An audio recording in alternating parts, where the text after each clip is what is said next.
They look at the political and legal aspects of the developing IRS email scandal. House Oversight Committee member, Utah Congressman Jason Chaffetz. Congressman, why do I believe that if the IRS came to me and I said to the IRS, hey, guys, I lost my receipts. Oh, I didn't save my tax returns for the years that you're looking for. Sorry. Oh, the dog ate my tax return. The dog ate my receipt. Would that fly with them? It doesn't pass the basic sniff test, Sean. Of course they would go after you. There's no excuse.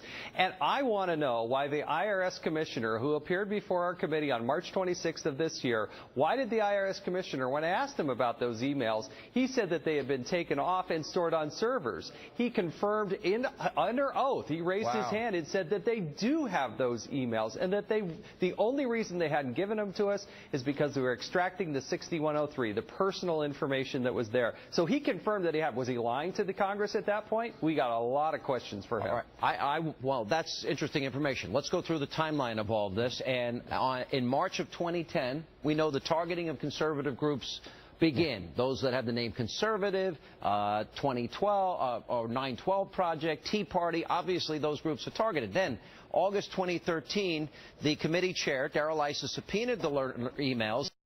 February 2014, IRS knew at this time that the emails were missing. Now, you just told me that the commissioner told you that they had them backed up on a server, and then they didn't tell you until last Friday that, in fact, the emails were gone. Now, if they knew back in February and you had subpoenaed them so long ago, didn't they have an obligation to tell your committee that we don't think we can retrieve these emails? Oh, absolutely. From the Oversight Committee perspective, 13 months ago, we're asking for this information. And then we have him before this committee just March of this year, and he confirms that they do have them, that they're stored on servers. How is it, Sean, that the President of the United States says he's going to get to the bottom of this? Then he goes on Bill O'Reilly's show and says, well, there's not a smidgen of idea that there's any corruption here. How did he come to that conclusion if they didn't look at the emails? Not a smidgen of evidence. All right, let me go to this. All right, so we have this video of Lois Lerner saying that everyone was pressuring the IRS to do something prior to the 2010 elections. I want to play this for you, and then I want you to tell our audience why this is important. Let's roll the tape. The Supreme Court dealt it a huge blow, overturning 100-year-old precedent that said basically corporations can give directly in political campaigns. And everyone is up in arms because they don't like it. The Election Commission can't do anything about it. They want the IRS to fix the problem. The IRS laws are not set up to fix the problem. C-Force can do straight political activity. They can go out and pay for an ad that says, vote for Joe Blow.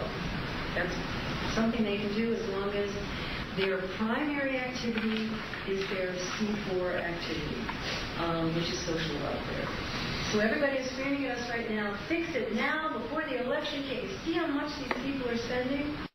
Congressman, the key word here is everyone's up in arms because they don't like it. And then, of course, it goes on, they want the IRS to fix the problem.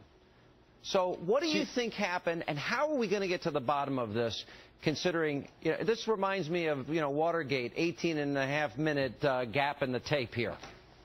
Yeah, and look, it's not just Lois Lerner. It's the chief of staff to the acting director of the IRS commissioner. Yeah, there's a host of other people. Those, too, are conveniently also missing. The White House will say, oh, well, we gave them tens of thousands of documents. Well, but those aren't the ones that we necessarily asked for. So you got to understand, do we have 100% of the documents or do we not? This is a recurring theme from Fast and Furious right on down to Benghazi and now to this IRS. It's the same basic drumbeat. I think they're trying to play out the clock. But I can tell you, Darrell Issa is tenacious on this. He issued a second set of subpoenas to get the hardware for this information.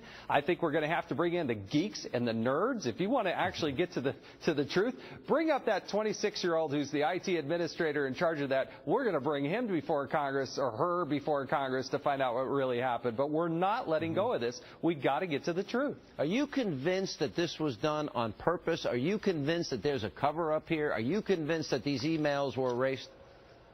When we asked at the United States Congress for these documents 13 months ago, if they had come to us 2 weeks later saying, oh my goodness, we can't find them, that might be a different set. But when it's more than a year later and the IRS commissioner comes, and I personally ask him under oath, what's going on with those emails? And he says, we have them, you will get them, and they're on servers.